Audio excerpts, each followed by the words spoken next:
صباح الخير، ازيكم؟ عاملين ايه؟ النهارده هنعمل مع بعض تحليه بارده ببواقي الكيك. انا اماني، ما تنسوش تشتركوا في قناتي وتفعلوا زر الجرس وبس كده. يلا نبتدي.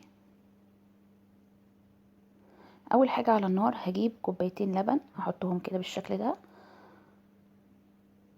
في حله كده. بس انا لسه ما شغلتش البوتاجاز. تمام. هضيف عليهم ربع كوبايه سكر،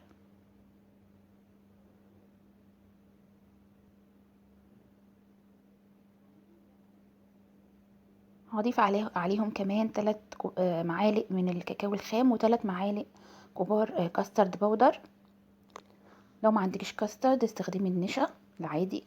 هقلب كده على البارد الاول، وبعد ما يدوبوا هحط عليهم فانيليا ورشة نسكافيه او قهوة سريعة الذوبان.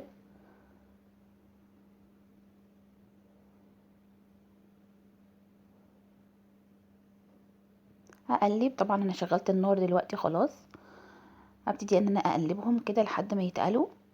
بعد كده هضيف كمان معلقة كبيرة زبدة،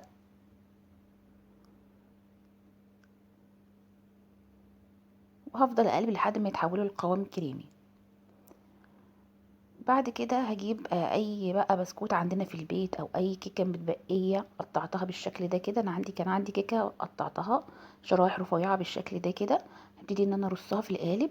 طبعا لو تحبوا الكيكه تبقى طريه اكتر وهشه اكتر، يسقوها بشويه لبن قبل ما تحطوها ترصوها في الصينيه، او ممكن تحطوها وهي ناشفه كده عادي على حسب ذوقكم. بعد كده هحط طبقه كريمه اللي انا عملتها،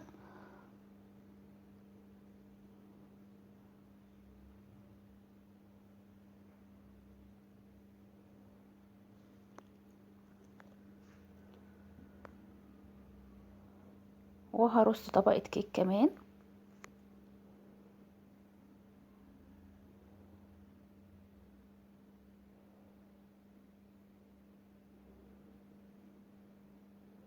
بعد كده هضيف كمان تاني اخر طبقة من الكريمة دي اهي بالشكل ده كده.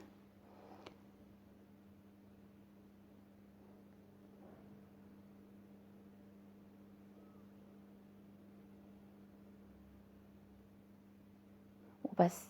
بعد كده زينتها بشوية بقية الكيك اللي اتبقى معايا، فتفته كويس جدا وحطيته على الوش بالشكل ده. وبس كده، مفيش اسهل من كده. تحلية سريعة وباردة ومكوناتها بسيطة جدا جدا. شايفين شكلها كمان؟ هوريكم شكلها من جوه دلوقتي.